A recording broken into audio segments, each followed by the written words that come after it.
Hi there, it's Tim, the exercise physiologist here at Executive Medicine, and today I'm talking to you about visceral fat.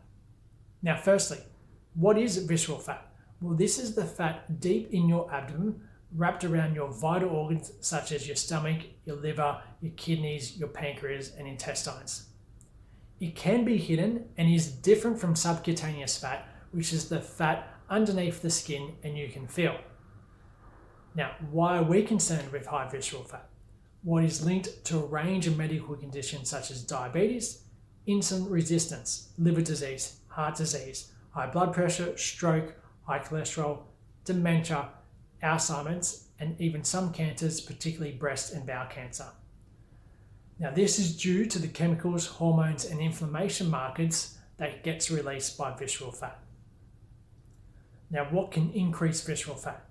Well, this can be due to poor lifestyle habits, such as a poor diet, not performing enough physical activity, high stress, and not sleeping enough.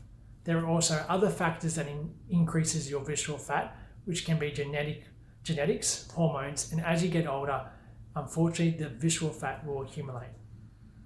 Now, at Executive Medicine, we do have the state-of-the-art body composition scales, which uses bioimpedance to estimate your visceral fat, along with your muscle mass, your bone mass, and your water levels.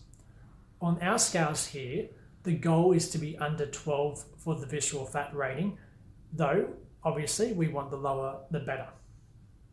Now, if you can't come and see us and you don't have access to such scales, you can also use a tape measure to measure your waist and hip. For women, your waist should be under 80 centimeters with the ratio between your waist and hip under 0.85, while for men, the waist should be under 94 centimeters and the waist to hip ratio should be under 0.92. Finally, what are ways you can incorporate into your lifestyle to reduce your visceral fat? Now, what you want to be doing is performing at least 150 minutes per week of cardiovascular exercise. This can include walking, swimming, cycling, running, whatever you enjoy. You should be performing at least 2 days a week of strength training. You want to be eating a healthy diet with high quality protein foods, high fiber foods, and low refined carbohydrates. Ideally, you'd be following the Mediterranean diet principles. You could potentially try some intermittent fasting.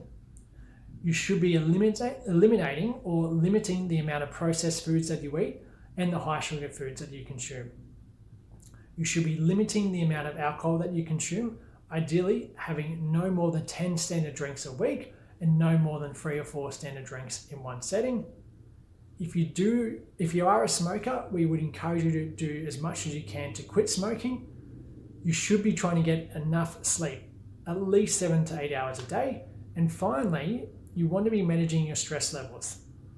Now, if you need further help on your lifestyle habits, please contact us and we are happy to help you out. Thank you.